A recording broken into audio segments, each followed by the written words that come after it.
Modi care morning. मेरा नाम निशा गुप्ता है, जयपुर से आप लोगों के बीच में हूँ। पिछले 7 साल से मोदी केयर बिज़नेस को बिल्ड कर रही हूँ और दोस्तों कहा जाता है कि पहला सुख निरोगी काया और दूसरा सुख घर में वो माया। और सच बताऊँ तो मैंने दोनों चीज़ पाली हैं मोदी केयर के थ्रू। तो आज हम स्वस्थ भी रहते हैं और घर में पैसा भी आ रहा है। ये 7 साल की जर्नी में दोस्तों मैंने अगर बात करूँ सफलता की तो एक हैंडसम इनकम यहाँ से क्रिएट कर ली है। 7,44,000 मेरी हाईएस्ट अर्निंग पर मंथ की यहाँ से रही है। इसके साथ में एक गाड़ी ऑडी A4 मोदी केयर मुझे गिफ्ट कर चुका है। इसी के साथ एक घर अचीव कर चुकी हूँ और कई सारी विदेश यात्राएँ यहाँ से ले चुकी हूँ। लेकिन फ्रेंड्स जैसा कि जाना जाता है कि पहला सुख निरोगी काया, तो आज वीमेंस डे पर मैं आपको कुछ ऐसे डॉक्टर साहब से मिलवाना चाह रही हूँ जो हमें लेडीज़ की जो प्रॉब्लम होती है हड्डियों कमज़ोर होना, हड्डियों का कमज़ोर हो जाना, ओस्टोपोरोसिस, तो उसके बारे में थोड़ी-सी हम जानकारी लें और सीखें, तो मज़ा आएगा ना? तो आप सबको वुमेन्स डे की बहुत-बहुत शुभकामनाएँ और मैं आज बहुत अच्छे से आपके लिए एक टॉक शो लेकर के आई हूँ, डॉक्टर साहब के साथ में। तो मैं इनवाइट करूँगी हमारे बीच में डॉक्टर साहब, ऐसे डॉक्टर साहब जिनको पिछले 40 साल का एक्सपीरियंस है और वो फरीदाबाद में रहते हैं, डॉक्टर भारत जी को। तो डॉक्टर साहब मैं आपका स्वागत करती हूँ इस प्लेटफ़ॉर्म पर।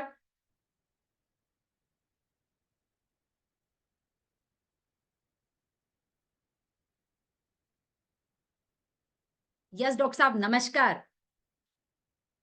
और डॉक्टर साहब के बारे में और बताना चाहूँगी, दोस्तों डॉक्टर साहब को 43 साल का एक्सपीरियंस तो है ही है। पंजाब गवर्नमेंट को अपनी सेवाएँ दे चुके हैं और साथ में फरीदाबाद से 20 साल से फरीदाबाद में अपना क्लिनिक रन कर रहे हैं और डॉक्टर साहब की वाइफ भी डॉक्टर हैं। तो आज हमें बहुत कुछ जानने को मिलेगा, डॉक्टर साहब के साथ में बहुत कुछ सीखने को मिलेगा और मुझे पता है कि मेरे साथ-साथ बहुत सारी वीमेन्स को आज की नॉलेज बहुत अच्छी मिलने वाली है और हम सबके लिए बहुत हेल्पफुल होने वाली है। तो डॉक्टर साहब बिल्कुल मेरे मन में कुछ क्वेश्चन्स हैं जो मैं आपसे करना चाहती हूँ और आपकी जो नॉलेज है ना इतने सालों की उससे कुछ फ़ायदा उठाना चाहती हूँ। Most welcome ma'am. Most welcome. जी डॉक्टर साहब। तो डॉक्टर साहब मैं पूछना चाहती हूँ कि ओस्टियोपोरोसिस होता क्या है? हमने नाम तो बहुत सुना है और बहुत सारी महिलाएँ इससे गुज़र रही हैं। लगभग 2 में से 1 महिला को ये समस्या होती है और इंडिया में तो बहुत ज़्यादा। तो आखिर ये होता क्या है? आगे-आगे मैं आपसे और भी इसके बारे में जानूँगी, लेकिन पहले मुझे इसके बारे में बताइए कि क्या है ये प्रॉब्लम? बिल्कुल सही कहा मैडम आपने।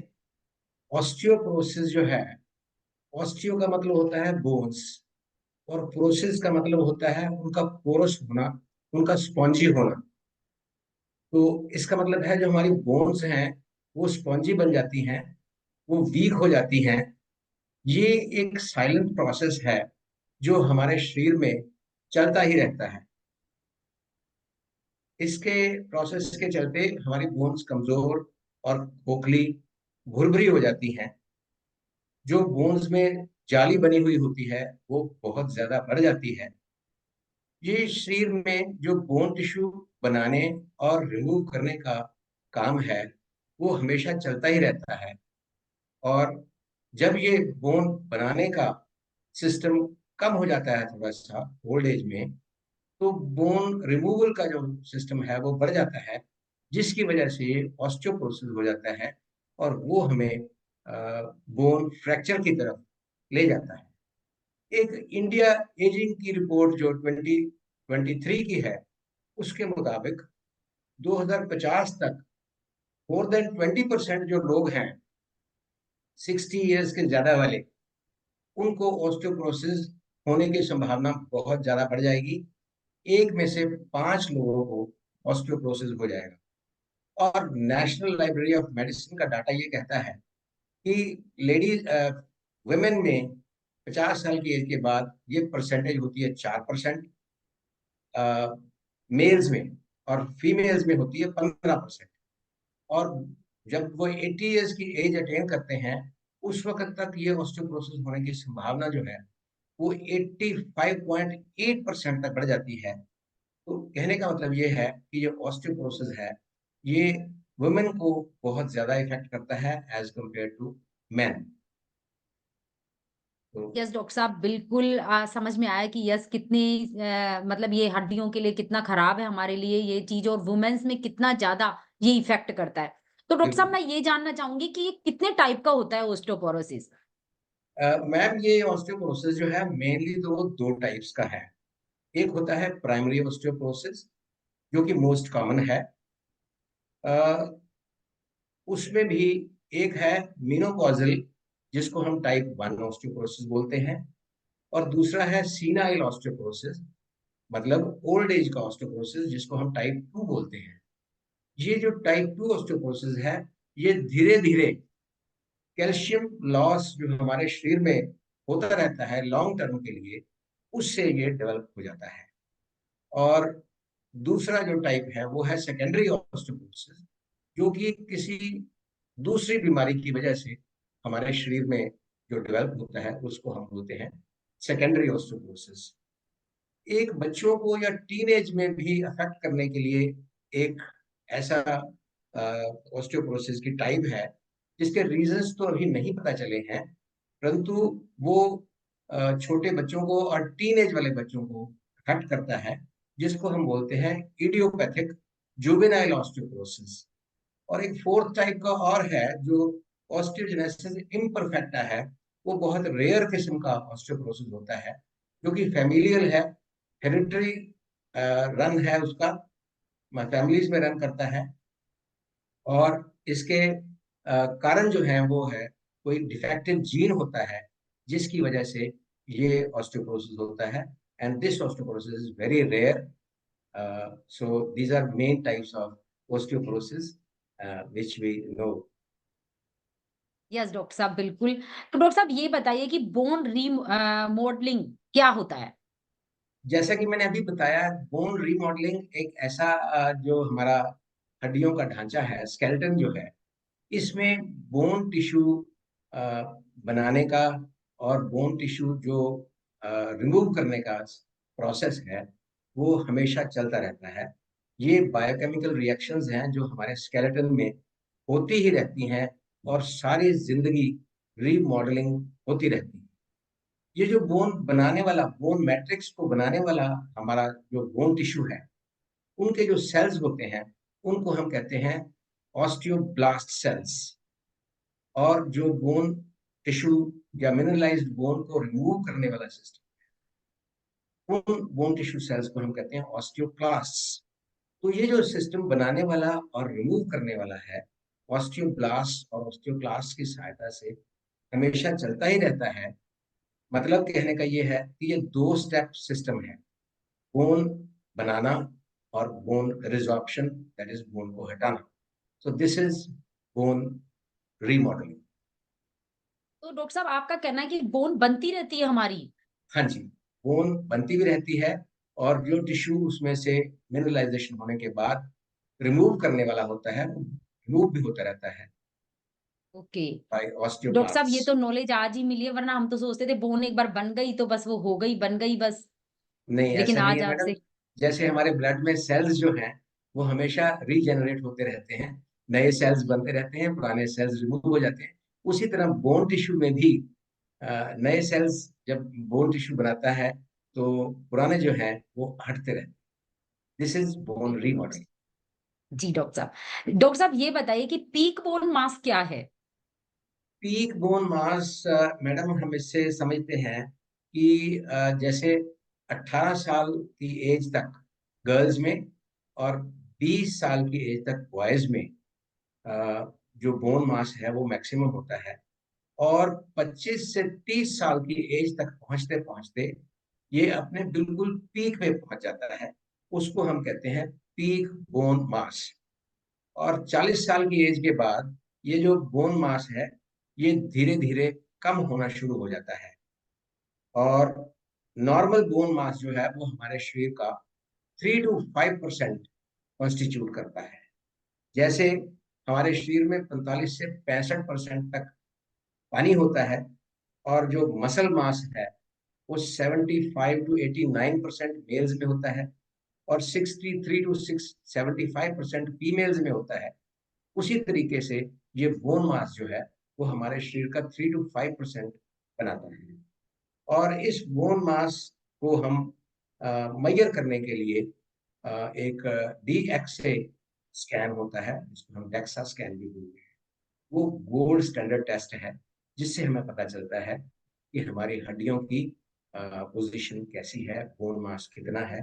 और बोन मास हमेशा जो है वो फीमेल्स में थोड़ा सा कम होता है एज कम्पेयर टू मेल्स। जी डॉक्टर साहब। बिल्कुल डॉक्टर साहब। अच्छा डॉक्टर साहब ये बताइए कि वे कौन से फैक्टर्स हैं जो हड्डियों के द्रव्यमान को हड्डी के द्रव्यमान जो होते हैं उसके नुकसान को बढ़ा देते हैं? मैडम, सबसे पहले तो है कैल्शियम की खाने में कमी। अगर हम कैल्शियम ठीक मात्रा में नहीं इस्तेमाल करेंगे, या हमारे फूड में हम कैल्शियम सप्लीमेंट नहीं ऐड करेंगे, तो उससे बोन डेंसिटी हमारी कम होती रहती है। और बोन डेंसिटी कम होने से हमारी बोन्स जो है वो ऑस्टियोपिनिया की तरफ चली जाती है, मतलब हड्डियां कमजोर हो जाती हैं। और धीरे धीरे वो ऑस्टियोपोरोसिस की तरफ चली जाती हैं, और हमारे शरीर में फ्रैक्चर होने का, बोन के टूटने का खतरा बढ़ जाता है। ये भी ज्यादा फीमेल्स में ये ऐसा जो है कमी ज्यादा देखने में पाई जाती है। दूसरा फैक्टर है कि अ, हमारा इनएक्टिव, पैसिव, जिसको हम कहते हैं सीडेंटरी लाइफस्टाइल, सुस्त आरामदायक जीवन शैली। आजकल बहुत लोग टीवी और बाकी गेम्स में लगे हुए हैं, और बाहर जाके टहलना या एक्सरसाइज करना लोगों ने ऑलमोस्ट काफी कम हो गया है। इस सीडेंटरी लाइफस्टाइल से जो कैल्शियम की कमी है काफी हो जाती है, बढ़ जाती है। और हमारी जो ऑस्टियोपोरोसिस की समस्या वो बढ़ जाती है। थर्ड ये है कि कुछ लोगों में, जैसे ओल्ड एज में लॉन्ग टर्म इलनेस हो जाती है, लंबी बीमारी हो जाती है, तो वो बेड रिडन हो जाते हैं। उसमें भी हमारी बोन्स जो है वो ऑस्टियोपोरोटिक हो जाती हैं। फिर जैसे कुछ मेडिसिन हैं, जैसे कॉर्टिकोस्टीरॉइड्स हैं, प्रेडनिसोलोन है उनमें, या कुछ सर्जरीज हैं, यूट्रस के ऑपरेशन हैं लेडीज में, या ओवरीज के ऑपरेशन, और कुछ और दवाइयां हैं, जैसे जो लोग जिनको मिर्गी के दौरे पड़ते हैं, सीजर्स पड़ते हैं, उनमें, या ज्यादा जो कैंसर ड्रग्स पे होते हैं उनमें, या ट्रांसप्लांट इंजेक्शंस लेते हैं, उन पेशेंट्स में भी ये ऑस्टियोपोरोसिस की संभावना बढ़ जाती है। और सिगरेट स्मोकिंग है, वो ऑस्टियोपोरोसिस को बढ़ाता है।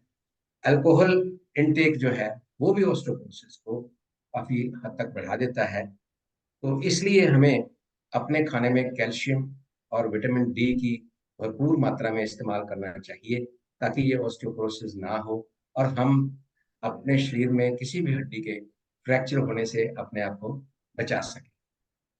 यस, यस डॉक्टर साहब बिल्कुल सही कहा आपने, सारे फैक्टर्स आपने बताए और बिल्कुल हमें बहुत ध्यान रखना चाहिए क्योंकि यंग एज में तो हो सकता है पता ना लगे, लेकिन जैसा कि आपने बताया कि 60 साल की उम्र के बाद तो क्या होगा, हमें इनको बचा के मतलब इनको मजबूत रखना बिल्कुल बहुत ज़रूरी बिल्कुल। है और जो आपने बताया उनको ध्यान में रखना वी शुड बी ज़रूरी है। Very care. तो डॉक्टर साहब एक और जी क्वेश्चन जी जी जी, मैम।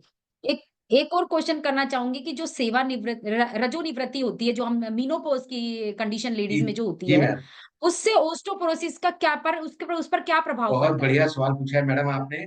ये लेडीज के लिए मोस्ट इम्पोर्टेंट सवाल है कि हमारा जो शरीर है, जैसे ही लेडीज में मेनोपॉज होता है या पीरियड्स खत्म होने की टाइम आता है, उस वक्त क्या होता है कि हमारे विमेन के शरीर में ईस्ट्रोजन हार्मोन होता है, उसका लेवल कम होना शुरू हो जाता है। ईस्ट्रोजन का लेवल कम होने के साथ ही अ, जो शरीर में ऑस्टियोपीनिया और ऑस्टियोपोरोसिस की संभावना बढ़ जाती है।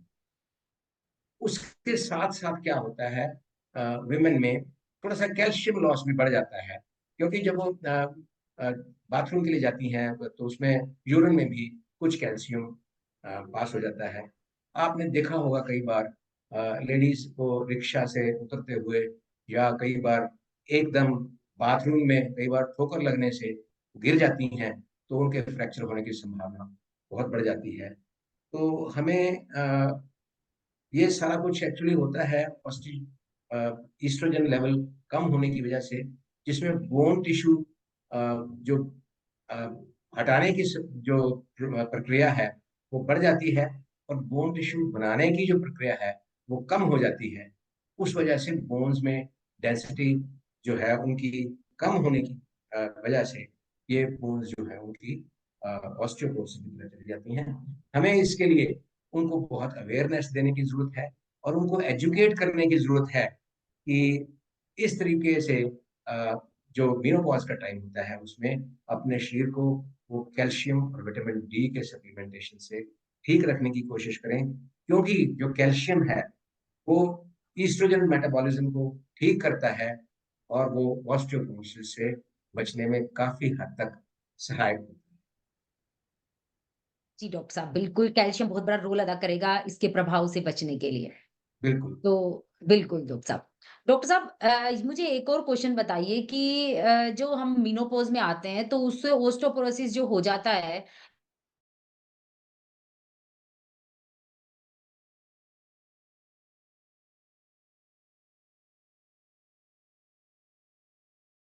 जिससे हम पता लगा पाएं कि ऑस्टियोपोरोसिस हो गया है या ऐसी कोई संभावना बन रही, उसमें पेशेंट थोड़ा सा जनरल थकावट, जनरल फटीग महसूस करता है। मोस्ट ऑफ द पेशेंट्स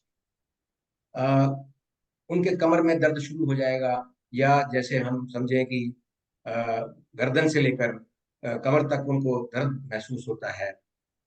कुछ केसेस में ऐसा होता है कि थोड़ा गिरने के बाद झटका लगा, थोड़ा गिर गए, फ्रैक्चर हो गया, तो उनको पता चलता है कि ये सब कुछ मुझे ऑस्टियोपोरोसिस की वजह से हुआ है।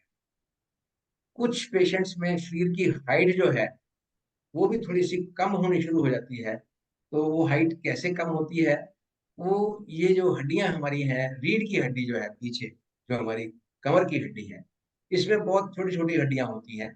इन हड्डियों में अकुंचन की वजह से, कुछ श्रिंकेज की वजह से, ये शरीर हमें लगता है कि कुछ हाइट जो है शरीर की कम होनी शुरू हो गई है, और हमारा पोस्चर जो है एक वो स्टूप्ड पोस्चर है। स्टूप्ड पोस्चर मतलब आगे की तरफ शरीर झुका हुआ सा महसूस होता है।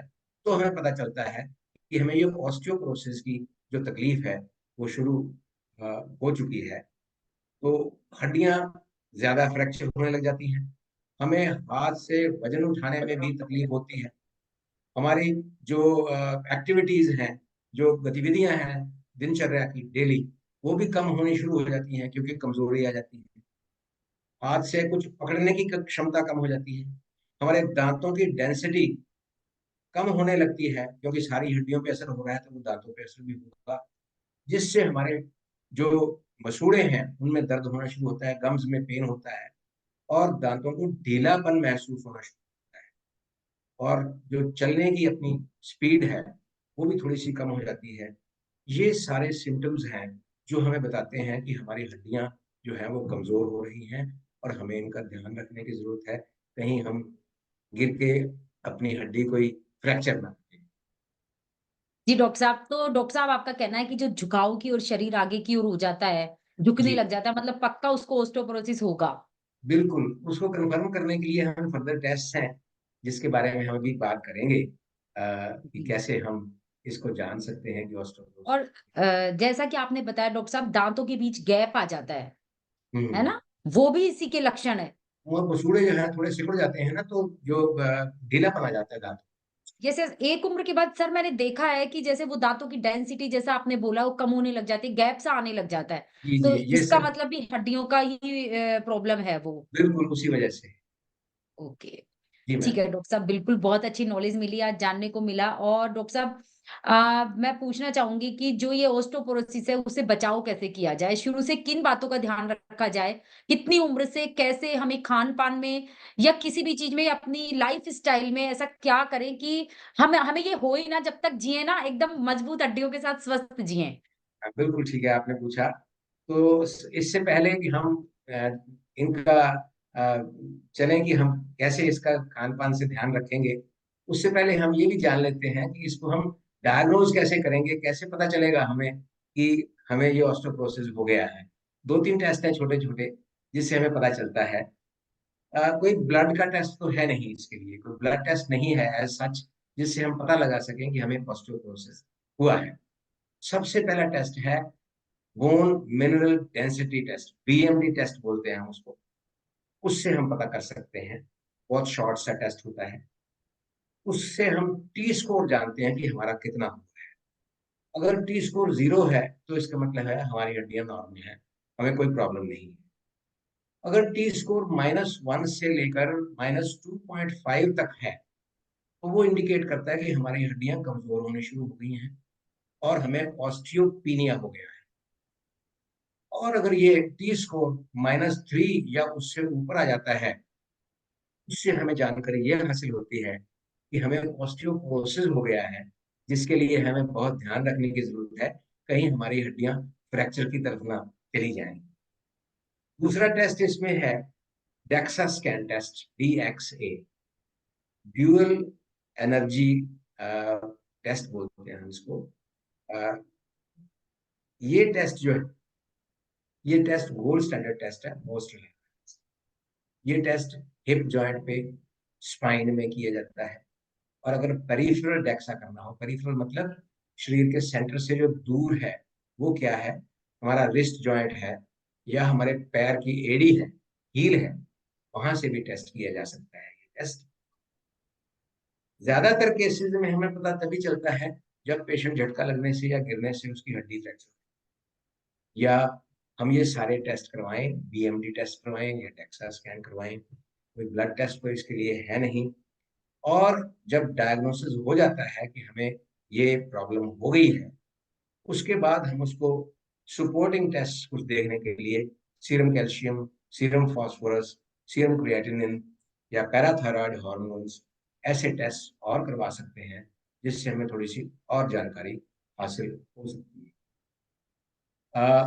अभी आपने पूछा था कि हम इसको कैसे सप्लीमेंट कर सकते जी, हैं और डॉक्टर साहब ठीक। मैंने पहले टेस्ट करवाया था, हमारे ऑफिस में ये कैंप लगा था, तो जी जी बीएमडी टेस्ट करवाया था, तो मेरा -2.7 उसके अंदर आया था, तो माइनस -2.7। 2.7 का मतलब है मैडम, -2.5 से ऊपर है, उसका मतलब है हड्डियां जो है कमजोर होनी शुरू हो चुकी हैं। यस तो डॉक्टर साहब, फिर आप, मैंने कैल्शियम खाया, मुझे डॉक्टर साहब ने, हमारे जो शुभ सर है, उन्होंने लिख करके दिया मुझे कि आप जी ये चीजें लीजिए। और जी जब जी, मैंने लिया, तो नेक्स्ट टाइम 6 मंथ बाद में जब उसका टेस्ट हुआ ना, तो मेरा -0.9 वेरी गुड। आया था उसका बहुत टेस्ट। बहुत अच्छा इम्प्रूवमेंट है। तो इसीलिए हम सभी को एडवाइस करेंगे कि अपने लिए वो अपने खाने में सप्लीमेंट्स ऐड करें, जिसमें हमारा मोदी केयर का कैल्शियम कॉम्प्लेक्स है और विटामिन D3 है। और साथ में अगर हम इसमें टैबलेट एक टर्मेरिक की ऐड कर लेंगे, जो कि एंटी इंफ्लेमेटरी एक्शन के साथ, इन दोनों के साथ बहुत अच्छा रहेगा, तो हमें बहुत लाभ मिलने की संभावना रहती है।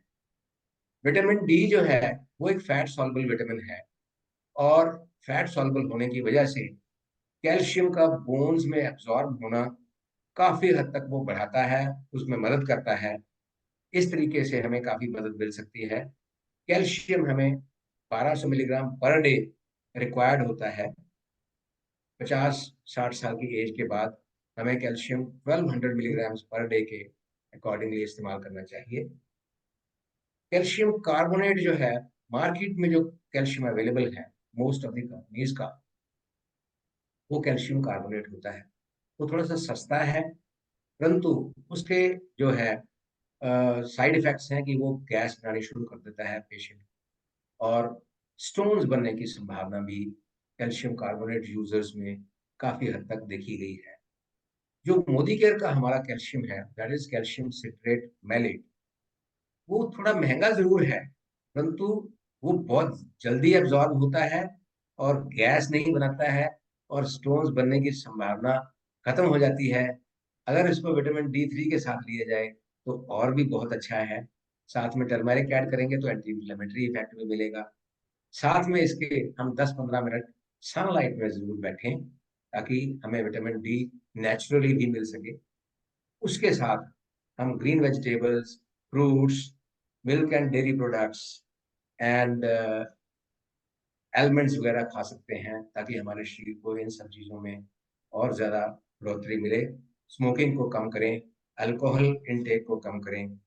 तो मैं ये कहूँगा कि अगर हमारा शरीर हेल्दी है, तो सब कुछ है, because health is wealth. And हम प्रिवेंट करें ओल्ड एज में कि जो ओल्ड एज में लोग हैं सभी, उनको हम किसी तरीके से बाथरूम्स में या और जगह पे उनके गिरने से रोकने के लिए काफी जो तरीके हैं उनको अपनाएं। जैसे बाथरूम्स में हम ग्रैब हैंडल बार्स दे सकते हैं या सपोर्ट बार्स लगा सकते हैं, और फर्श के लिए एंटी स्किड मैट्स या एंटी स्किड टाइल्स भी। और साथ में एडवाइस कर सकते हैं आप थोड़ी सी स्ट्रेचिंग एक्सरसाइजेस करें, साइकिलिंग करें, वॉकिंग करें, सनलाइट में बैठें, बोन लोडिंग एक्सरसाइजेस करें, और इसके साथ साथ सप्लीमेंट्स भी लें ताकि आपको हम ऑस्टियोपोरोसिस से बचा सकें और बोन्स फ्रैक्चर होने की आप रोक सकें अपने आप। That will be very nice. और वुमेन डे पे मैं ये कहूँगा कि लेडीज की, वुमेन की डबल रेस्पॉन्सिबिलिटी होती है। वो जॉब भी करती हैं, घर में भी देखती हैं, तो हमारी उनके लिए एक डबल जिम्मेदारी बन जाती है कि हम उनको स्वस्थ रखने में मदद करें और उनको कैल्शियम और विटामिन डी सप्लीमेंट्स दें ताकि वो हेल्दी रहें और सब खुश रहें। Thank you very much. जी, डॉक्टर साहब, बिल्कुल आपने इतना अच्छा बताया। हमें हम अपने आप की केयर करनी बहुत ज़रूरी है, क्योंकि आज की वीमेन मल्टीटास्किंग है। बिल्कुल वो बिल्कुल। आज घर ही नहीं सँभालती, वो बाहर भी सँभालती है। और आपने इतने अच्छे तरीके से सारे सप्लीमेंट्स बताए कि उनको लेकर के और हम अपने आप को बचा सकते हैं इससे, इतनी खतरनाक बीमारी से जो कि ओस्टोपोरोसिस हड्डियों की प्रॉब्लम है। और डॉक्टर साहब आपने बताया कि हमें टर्मरिक भी लेनी चाहिए कैल्शियम और विटामिन डी के साथ में।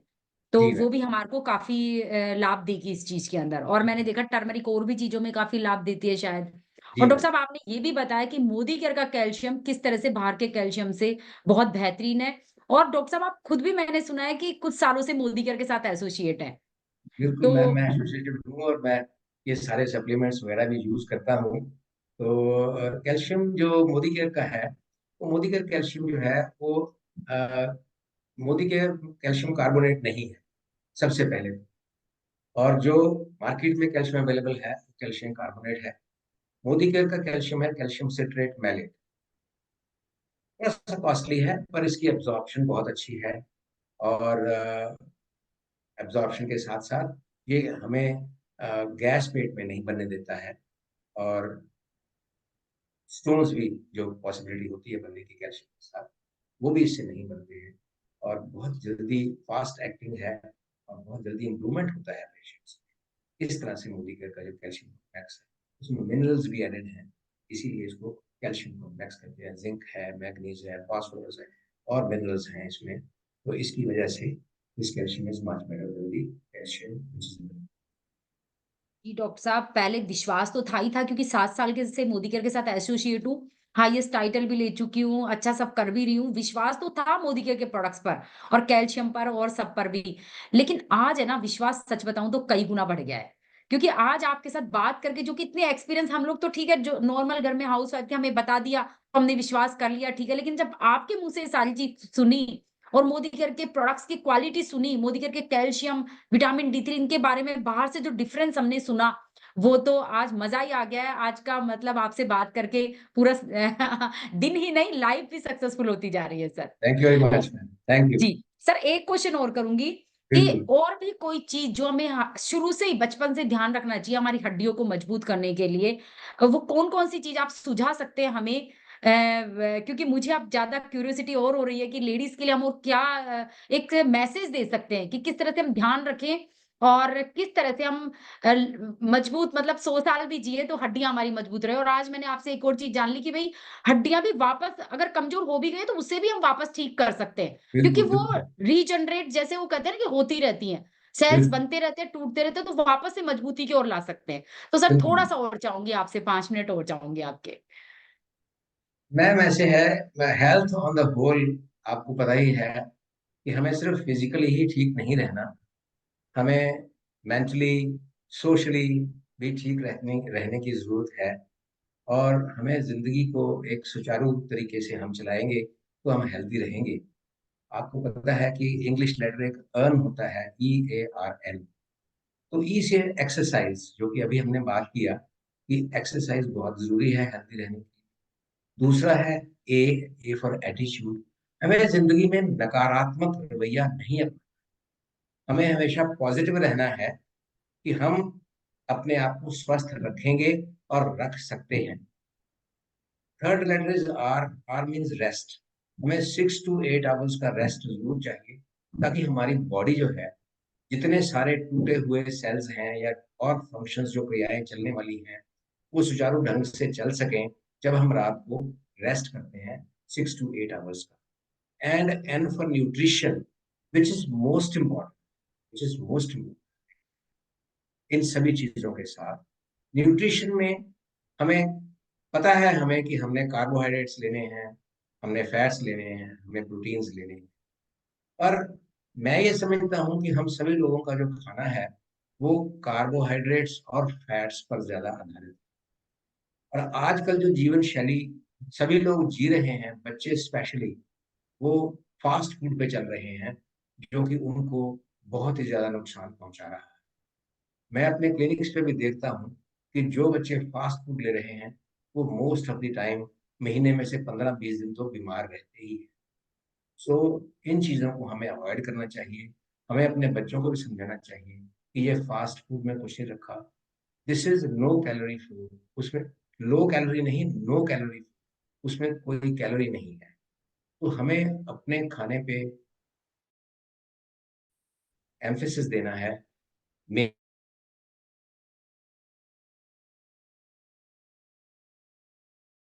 1 ग्राम पर किलोग्राम बॉडी वेट। अगर किसी का वेट 50 किलो है, अगर 60 किलो है तो 60 चाहिए। हम कोशिश करते भी हैं अगर लेने की, तो हम ज्यादा से ज्यादा अपने खाने में, नॉर्मल खाने में 5-7-10 ग्राम प्रोटीन होती है, इससे ज्यादा प्रोटीन नहीं। परंतु अगर हम इसके साथ अपने प्रोटीन सप्लीमेंट्स ऐड करेंगे, जैसे हमारा ऑल प्रोटीन पाउडर आता है जो टोटली वेजिटेरियन है, उसके साथ हम 10 ग्राम में से 8.4 ग्राम प्रोटीन ले सकते हैं एक स्कूप में। आप अंदाजा लगाएं, if you take 1 scoop morning, 1 scoop evening, तो आपको 17 ग्राम प्रोटीन मिल जाएगा, which is very very helpful for your protein requirement. इस तरीके से हम इन सप्लीमेंट्स की सहायता से अपने आप को ठीक रख सकते हैं, एक लंबी आयु पा सकते हैं, एक स्वस्थ जीवन जी सकते हैं। तो इस तरीके से हमें अपनी दिनचर्या ये बनानी चाहिए कि किस तरीके से हम अपने आप को स्वस्थ रखें और चिरायु पा सकें और जिंदगी में खुश रह सकें। ये सब चीजें ऐड करती हैं। We have to know all these things and we have to tell our children, ताकि फ्यूचर जनरेशंस जो हैं वो अपने आप को हेल्दी रख सकें और हमारे देश को एक तरक्की के मार्ग पर अग्रसर कर सकें। जी, डॉक्टर साहब बिल्कुल आपने बहुत अच्छे पैरामीटर्स बताए हमारी हेल्थ को मेंटेन रखने के लिए। आपने जो 4 चीज़ें बताई आज मेरे माइंड में सेट हो गई है, EARN, और बिल्कुल। हमें इसका पूरा ध्यान रखना चाहिए। और बिल्कुल डॉक्टर साहब देखिए हमारी मेहनत आज कम हो गई है। हम लोग का मशीनें आ गई हैं सारे काम के लिए। लेडीज़ भी पहले यस। जितना वर्कआउट कर लेती थी, चक्की चलाती थी, कपड़े हाथ से धुल रही है, पानी उठा रही है, लेके आ रही है इधर से उधर। आज हर जगह पानी अवेलेबल है, हर जगह मशीनें अवेलेबल है, हमें कुछ भी नहीं करना पड़ता। तो हमें अपने खान-पान में भी थोड़ा बदलाव तो लाना चाहिए, जैसे कि आपने बताया, कुछ एब्सोल्युटली। न्यूट्रिशंस ऐड करने चाहिए, तभी हम सोचते थे कि हमारे बहुत सारे ये सब कुछ नहीं खाया जाता था, तो पहले की लेडीज़ कैसे स्वस्थ रहती थी। तो बिल्कुल जैसा कि आपने अभी बताया कि पहले की दिनचर्या में फ़र्क था, वो मेहनत इतना करते थे और जो खाते थे उसको पचाते थे, एब्ज़ॉर्ब भी होता था, शुद्ध भी होता था खान-पान, उनमें पोषक तत्व भी होते थे, कोई इसमें पेस्टिसाइड नहीं डाले जाते थे खेती में भी, तो शायद वो चीज़ उनको फ़ायदा करती होगी, तो बिल्कुल। उनकी हड्डियाँ मजबूत रहती थी। लेकिन आज का सारा जीवन शैली हमारी बदल चुकी है और बिल्कुल छोटे-छोटे जो हमारे बच्चे हैं, चाहे वो गर्ल हो, चाहे बॉय हो, हमें उन्हें फ़ास्ट फ़ूड से दूर रखना चाहिए और थोड़े न्यूट्रिशन ऐड कर दें, अगर बच्चों के हेल्थ में, जैसा कि मैंने आपसे सुना, तो शायद हम लोग अच्छी लाइफ़ जी सकते हैं। जितने भी साल हम जीते, हम हेल्दी रह कर के एट लीस्ट जिएँगे। तो डॉक्टर साहब बहुत अच्छा लगा आपसे आज बात करके, सच में थैंक बहुत यू सारे मैम। डाउट्स क्लियर हुए डॉक्टर साहब। और आज की नॉलेज है ना बहुत मेरे लिए और मेरी जैसी वीमेंस के लिए, जो भी इस टॉक शो को देखेगा उनके लिए बहुत यूज़फुल होने वाली है। और आपके मुँह से सुन के तो और आज मज़ा आ गया सारे प्रोडक्ट्स के बारे में, सबके बारे में। तो thank you so much sir, आपने अपना इतना कीमती थैंक समय यू मैम। निकाला थैंक यू मैम। और हमें नॉलेजेबल बनाया। Thank you sir, thank you so much. तो दोस्तों हमें बहुत सारी जानकारी मिली आज डॉक्टर साहब से, और डॉक्टर साहब ने हमें बताया कि हम वुमेन्स किस तरह से अपनी सेहत का ख्याल रख सकते हैं, अपनी हड्डियों को मजबूत रख सकते हैं। तो अपनी डाइट में मोदी केयर का कैल्शियम, विटामिन D3 और साथ में टर्मरिक और प्रोटीन पाउडर जरूर हमें ऐड कर लेना चाहिए, क्योंकि हमारी हड्डियां मजबूत तो हम मजबूत, हम मजबूत तो हमारा घर मजबूत, हमारा परिवार मजबूत, और परिवार मजबूत तो देश मजबूत। तो फ्रेंड्स, हमें ध्यान रखना है अपने आप का और अपने परिवार का। तो आज की नॉलेज, आज के जो इन्फॉर्मेशन शायद आपके लिए बहुत यूजफुल होगी। Happy women's day. बिल्कुल दोस्तों, अपने आप को स्वस्थ रखिए, मस्त रखिए, और मेंटली भी हेल्दी रखिए, अपने आप को इन्वॉल्व रखिए, मोदी केयर बिजनेस बिल्ड कीजिए, जिससे कि आप अर्न भी करेंगी तो अपने आप में आपको एक सेटिस्फाई, आत्म सम्मान की प्राप्ति होगी। Thank you friends.